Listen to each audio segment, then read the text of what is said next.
They are Winston Championship Drag Racing's Class of '92, led by Class President Jim Epler, who with Crew Chief Mike Klober won the season-opening Winter Nationals in Pomona, California. Then there's Cruz Pedregon, running his first full season as the pilot of the Larry Minor-owned McDonald's funny car. Insiders know that it won't be long before Crew Chief Bernie Federley remakes that car into the Cruise Missile. Kim LaHaye made her name as the crew chief of her dad's championship-winning Top Fueler. Now at the wheel of the Larry Frazier car, she brings a wealth of tuning experience into the cockpit, and it shows. Young Doug Herbert has run a stunning 4:88 elapsed time. And when crew chief Jim Brissett gets the consistency, watch out. Separately, they'll make their marks on drag racing's nitro classes. Together, they are the Class of '92. The National Hot Rod Association presents Championship Drag Racing on ESPN Speed World. The NHRA, the world's largest motorsports sanctioning body, showcasing speeds in excess of 290 miles an hour and traveling the quarter mile in less than 5 seconds. Championship Drag Racing from the NHRA. Today, the $18 million 18-event Winston Championship Drag Racing Series stops in Houston, Texas at one of the super tracks, Houston Raceway Park, for the third event on the tour, the 5th annual Slick 50 Nationals. Steve, if anybody leaves at this point, they're going to miss out on some of the greatest action ever, like this race in round number 2 of Top Fuel between the current Winston champ Joe Amato and this man currently leading the Winston points chase for 1992, Pat Austin. Here's a look at all the racers in round number 2. Mike Brotherton, the low qualifier, defeated Kim LaHaye in the first round, while Kenny Bernstein beat up on Don Prudhomme. It was Corey McLenithan topping Doug Herbert and Mike Dunn over Gene Snow in the run that you watched at over 297. Joe Amato beat Jim Head. Pat Austin took the measure of Texan Eddie Hill. The Coletta family squared off in round 1 with Connie Coletta taking the win over Son Scott. And Bobby Baldwin pulled off the upset of the first round when his 488 beat the 496 of Ed McCulloch. Pat Austin backing up under the direction of his dad Walt, serving as the crew chief on this car, along with Pat's brother Mike doing the heavy mechanic work. Austin comes into this race with Amato with lane choice. The Castrol Special ran a 492 in the first round compared to a 498 for Amato in the Team Valvoline car we're riding on board right now with Joe Amato. Amato, with 4 Winston titles to his credit, has definitely got the experience edge, and he's got the advantage off the starting line. One of the rare cases that Pat Austin gets beat off the starting line. Joe Amato runs a 491 to Pat Austin's 495 and pulls off a very slight hole shot advantage. It is just a few thousandths of a second, but every little bit counts when you get to the finish line only a quarter of a mile away. Speeds nearly identical. 291 for Amato, 290 for Austin. As we watch in this instant replay, you can see that Amato and his much quicker elapsed time had a decided advantage at the 3/4 mark. By the time they reached the finish line, a car-length lead deep inside that race engine. Crew chief Bernie Federley at the front of the car, getting it ready for its race against John Force in round number 2. That'll be coming up in just a few moments. Right now, on the line, it is the Coors Light car, owned by Daryl Gwynn and driven by Michael Brotherton, the new national record holder, challenging the quickest car thus far in drag racing. We're talking about the Budweiser King, Kenny Bernstein. Bernstein is out to back up the national record. We saw him run just a little while ago, 4.859. That's the time he's got. He's got to run within 1% of that to establish the record. Michael Brotherton currently holds the record at 4.88 seconds. Bernstein in this race has the choice of lanes by virtue of the quicker elapsed time in round number 1. We're on board with Kenny. Red light start for Mike Brotherton. He wastes a 491. Kenny Bernstein's 4.90 at only 288 miles an hour backs up the 485. He has got the record and the 200 points that go with it. Watch the far lane. See the red light? That means you lose. The worst of all worlds for Mike Brotherton. Not only do you lose by a red light, but you also lose the national record and the bonus points as well. The patriarch of the Coletta Flying Services team, this is Connie Coletta. His competition, the big surprise of this race thus far, Bobby Baldwin out of Pomona, California. Coletta nowhere close to the performance that Baldwin has been showing. He's going to have to reach deep to pull this one out. But then again, Bobby Baldwin has been a bit lacking in the consistency category. Problems for Connie Coletta, and Baldwin on his way to the Final Four.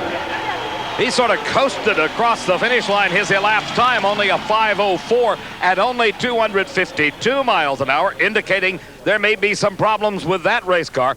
But Connie had lots of difficulties. As his car left the line, you saw a little flash out of it, indicating possibly something internal going wrong with the engine. Here's one of the hot young runners of 1992, Corey McClenathan, coming up against the world's fastest driver. This is Mike Dunn. Dunn at the wheel of Jack Clark's car. You know that name, Jack the Ripper. The designated hitter for the Boston Red Sox owns this Top Fuel dragster that has already run over 297 miles an hour.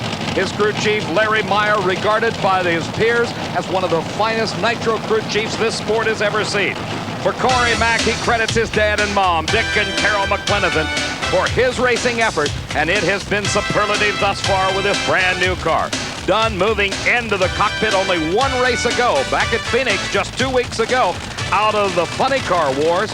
As Meyer makes a final check of that race car, can he duplicate or improve on that 297 mile an hour speed? That's all anybody is thinking about now. How fast can they run? Anybody has a shot at the $50,000 bonus in the Slick 50 Breakthrough, posted for the first driver to run over 300. Corey McClenathan gets the win, a 492 at 290. Dunn inexplicably falls off pace to a 5-second flat elapsed time at only 288 miles an hour. Here now are the pairings for the Final Four. Corey McClenathan goes up against Kenny Bernstein, who has his choice of lanes, while Joe Amato races Bobby Baldwin with Amato picking his lane. In John Force's pit area, the Castrol Oldsmobile body being dropped over the chassis as this team gets ready to race Cruz Pedregon in round number 2 of Funny Car. We are going into round number 2 of Funny Car Eliminator, and this is Jerry Caminito. 16 of the best funny cars in the world met in round number 1. Here's how they made it to the second round. John Force, the low qualifier, beat Paula Martin. Cruz Pedregon over Chuck Etchells. It was Del Worsham defeating Paul Smith, while Al Hoffman whipped Gary Bolger. Jim Epler, the winner at Pomona, upset by Jerry Caminito.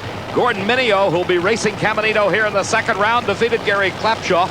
The number 3 qualifier, Mark Oswald, lost in a stunning upset to Richard Hartman. And Tom Hoover, winner 2 weeks ago in Phoenix, beat Whit Bazemore. Here is Flash Gordon Mineo. This is a name synonymous with the earliest days of funny car racing. He stopped running about 15, 18 years ago. Now, picking up just about 2 seasons back, Gordon Mineo, back to the funny car wars. Jerry Caminito out of Jackson, New Jersey, has got to be concerned about the return of Gordon Mineo, because his performance is nowhere close to the low 530s that Mineo has been running here at Houston. Caminito won his first round race with a 546, but problems set in this time. And Gordon Mineo shuts off early and just coasts across the finish line. His time, 5:37, a very conservative speed, though, indicating he lifted way early, only 248 miles an hour. Gordon Mineo into the Final Four. Ah, look at this, an engine change taking place in the Kenny Bernstein dragster. That's right, they're pulling out the 485 engine and putting in another one. Question is, what kind of impact will this have on the performance as he faces Corey McClenathan in the Final Four of Top Fuel coming up in a few moments? Meanwhile, this is the race everyone has been waiting for in Funny Car Eliminator, including the participant, John Force. The driver of the Castrol Oldsmobile has said time and again, look out for the kid, Cruz Pedregon. When they get it together, this guy is going to be tough to beat. Well, John Force has got a 5:15 to his credit in his round number 1 victory over Paula Martin. For Cruz Pedregon, the best he ran in round 1 was a 5:29. Bernie Federle, his crew chief, has wrenched him back into contention. But his victory in the first round came at the expense of Chuck Etchells, and Pedregon had a brilliant pole shot. Nearly 11 hundredths of a second advantage, and that made his car owner, Larry Miner, that man very happy. Pedregon is in his first full season as a Nitro Funny Car driver. John Force is only going for his 3rd consecutive Winston Championship. And as Steve told us earlier, the record is only a 5:14. The 5:15 he ran in the first round could serve as the backup if he could go quicker here. It's all up to the drivers at this point. The crew chiefs, the wrenches, they can do no more.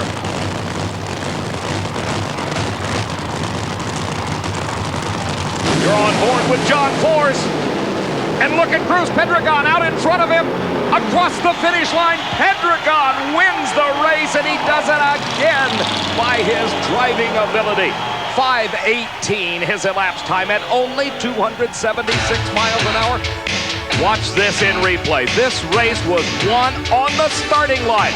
Look at the advantage that Pedregon got over John Force. Force put together a brilliant run, a 5:15, but by the time they had reached a 16th of a mile, Pedregon had more than a car length advantage. He had it at the 1/8 of a mile, and then with John Force thundering on him at 287 miles an hour, Pedregon still the winner.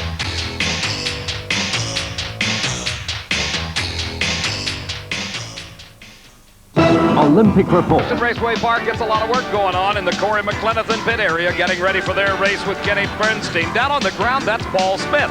He is a Top Fuel car owner and a funny car driver here at the Slick 50 Nationals. The work continuing, getting the car ready, but it's not all hard labor.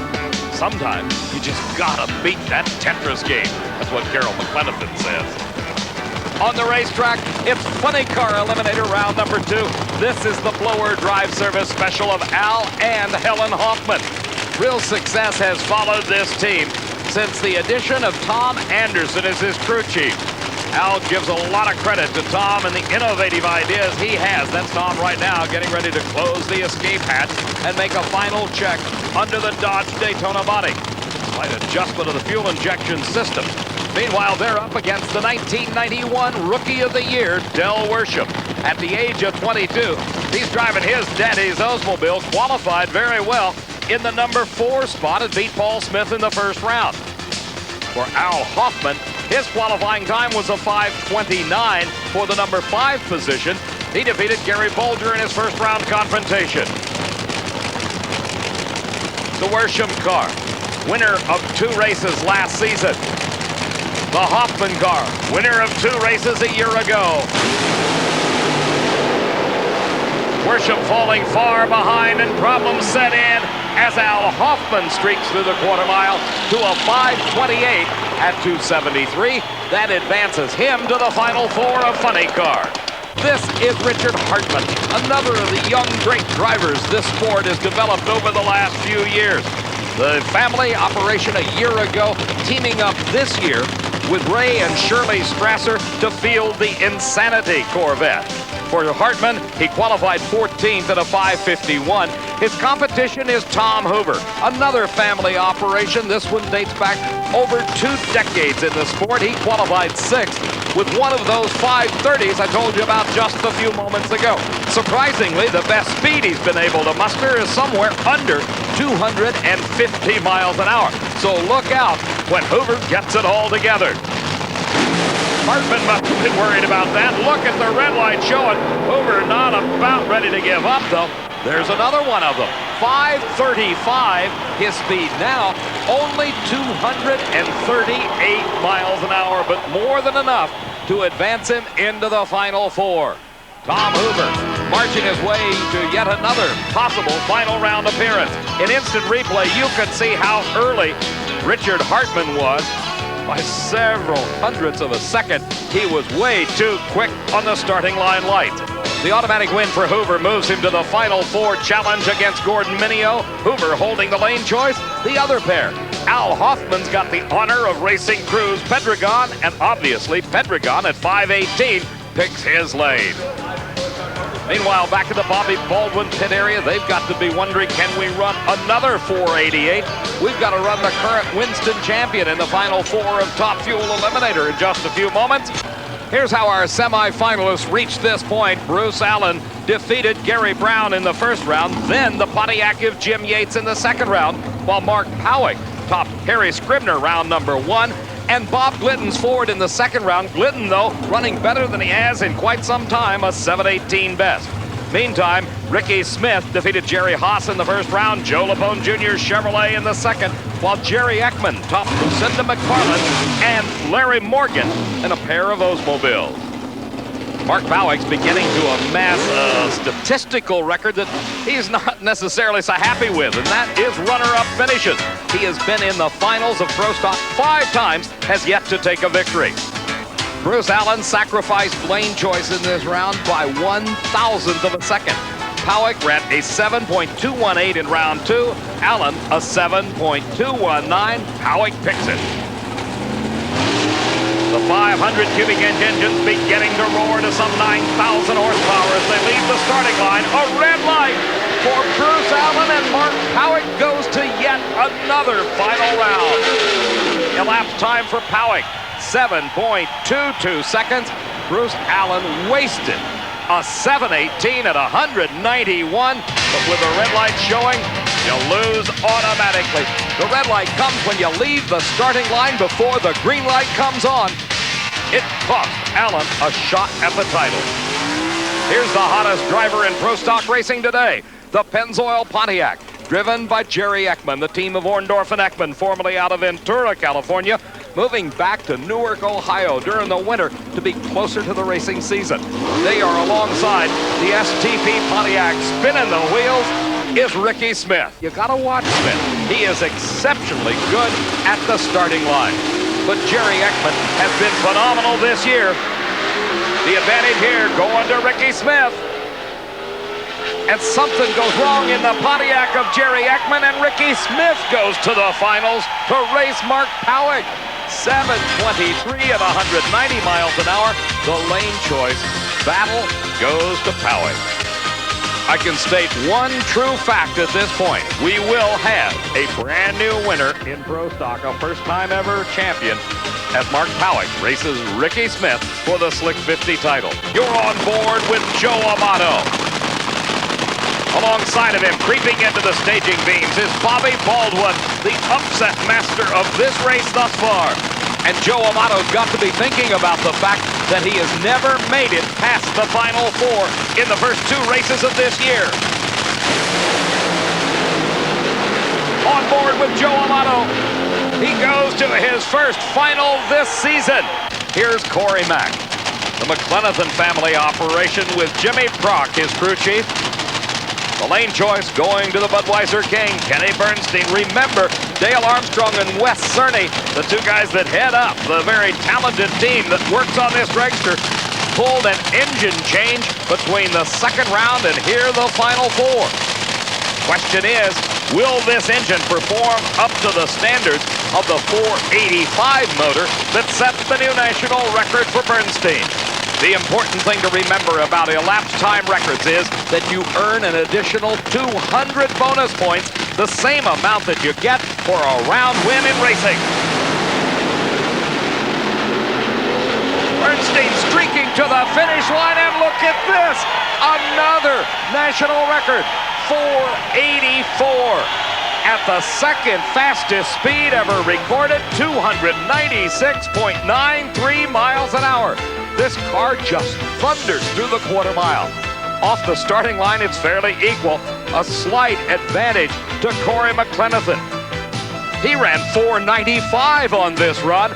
And look at the margin of victory, 87 thousandths of a second. But more importantly, look how the car charged past him at the finish, a full car length at the end of the quarter mile. Number 1 and 2 in the world last year, Joe Amato and Kenny Bernstein meet in the finals of the Slick 50 Nationals. Ellen Hoffman and Tom Anderson, along with the car owner and driver, Al Hoffman, bringing the blower drive service Dodge Daytona to the starting line. Bernie Federle putting a pause there momentarily on his driver Cruz Pedregon in the McDonald's Oldsmobile of Larry Minor Motorsports. What a job it was for Anderson and Hoffman to get that car to the line. The question is, after that big crash that we dropped in on in the pit area, will it perform? Will it have a chance against Cruz Pedregon? Both drivers taking their time staging.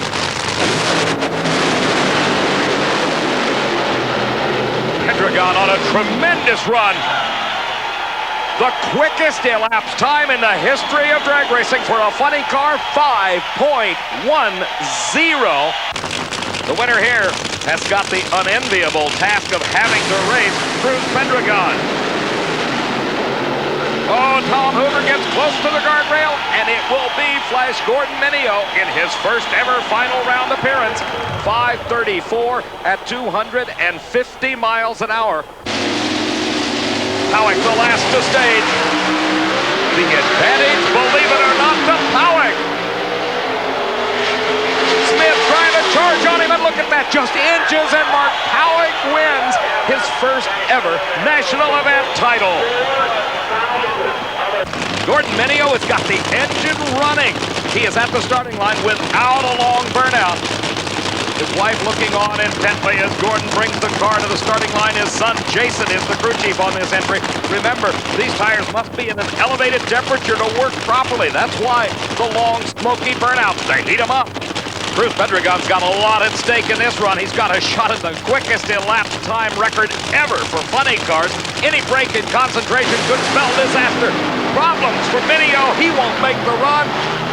Oh boy, look at that. Cruz Pedregon, what a future. He's already atop the standings in the Winston Chase. Tom Hoover second, John Force, the reigning champ, third. Jim Epler, the winner at Pomona's, dropped to fourth, and Richard Hartman, number 5. Here now, the Top Fuel final for the first time in history.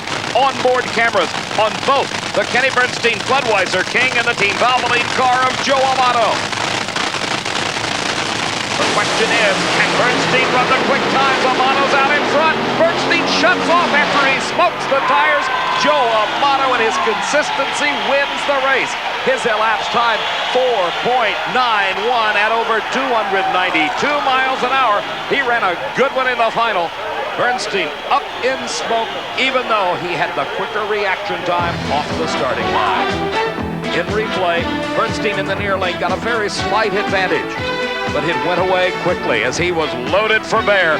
The tires breaking traction, the smoke begins to billow out behind the car, and in the far lane, you watch Joe Amato streak to the finish and the Slick 50 title. For Steve Evans, I'm Dave McClellan. So long from Houston, Texas.